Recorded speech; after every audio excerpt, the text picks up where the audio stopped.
how long would you say you practiced every day? And I spent hours and hours in my room, so much so, this was certainly in high school, that I wouldn't go out much because I was spending so much time learning to play guitar. I was absolutely consumed by it and fascinated by it. And certainly it's helped me over the years. And then there were also times, though, where I wouldn't play at all.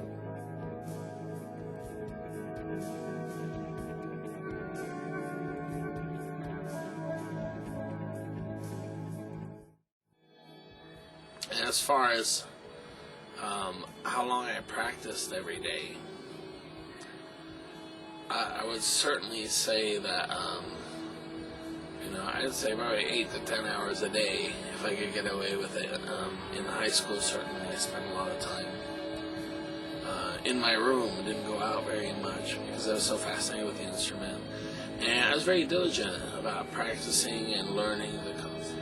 I'd say definitely, yes, especially in the early days, a long time just practicing by myself. I found it so fascinating that to me what seemed like work maybe to other people was just fun to do.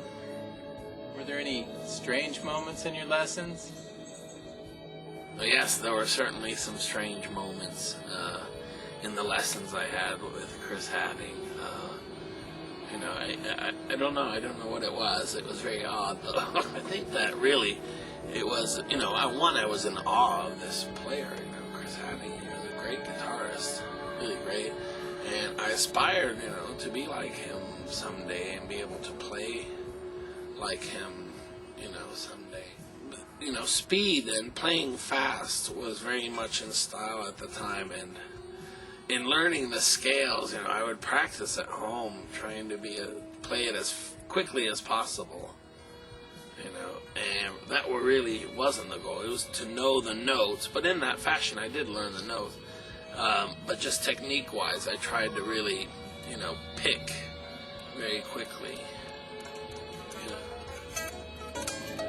So anyway, and it was funny because, Chris would show me a scale, one note, then the next, and I was to play along with him. Well, what ended up happening is I'd start out at the same pace and then tried to play it faster than him,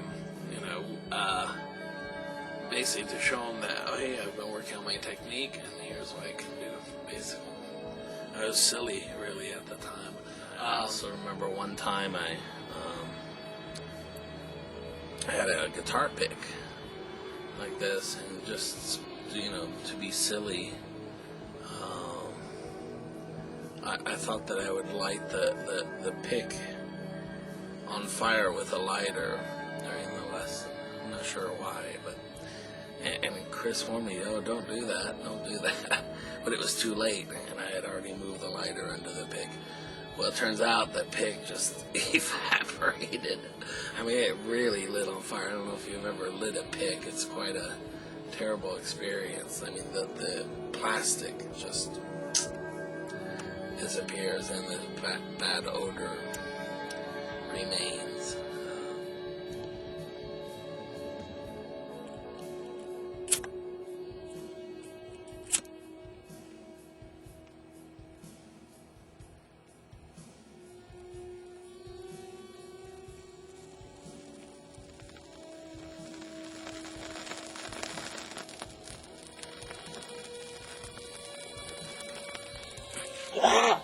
The other thing is, Chris would often track me down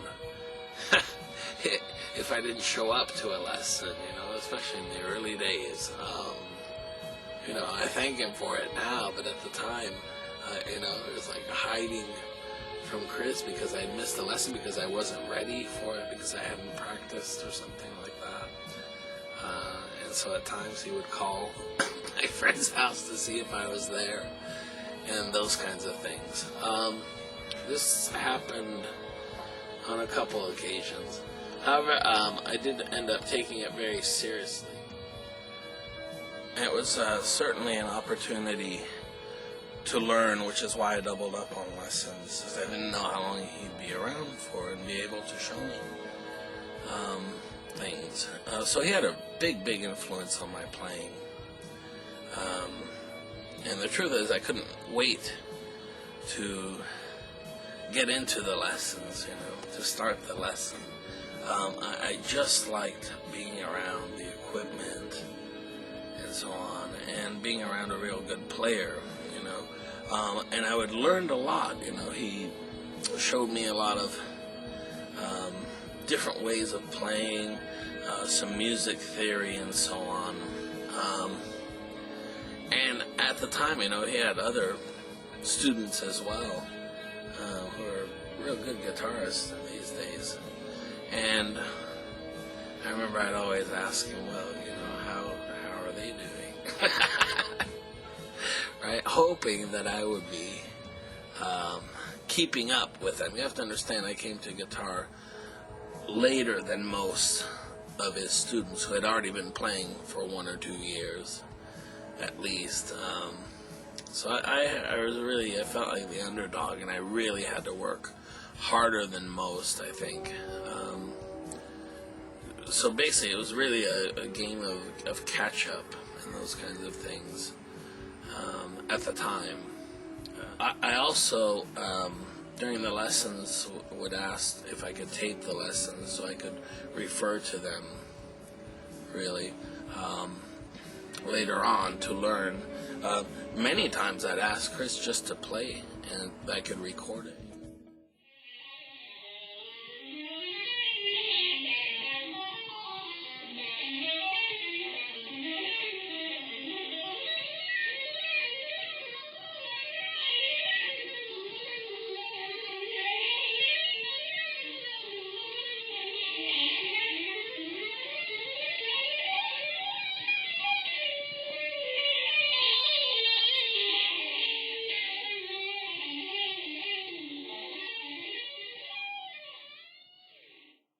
You have to understand, I was really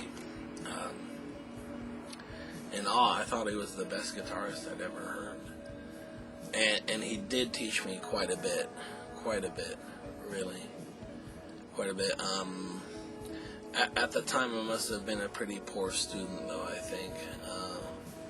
And I'm sure he didn't leave much hope to me, because you have to understand, when I came into the lesson, I remember my very first lesson, I had a little $15 pawn shop guitar, and I had a piece of wood right here under the strings. That, was a 2x4. I don't even think it was that. It may have been a twig that someone had found. I bought it at a pawn shop.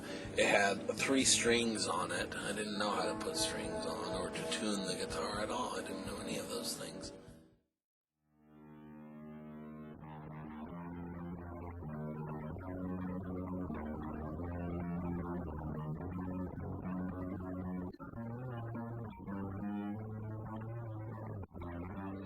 It took a long time for Chris to really instill the basics. I think it's paid off, though, overall. I stuck with it. And if anything, those years of learning instilled in me, a good work ethic, for one, and to really stick with something. And I was determined. I really was determined. And so, even though I knew I didn't sound very good, when I was learning, I'd keep at it and keep at it and keep at it, to try to get better and to learn the things that Chris taught me as well.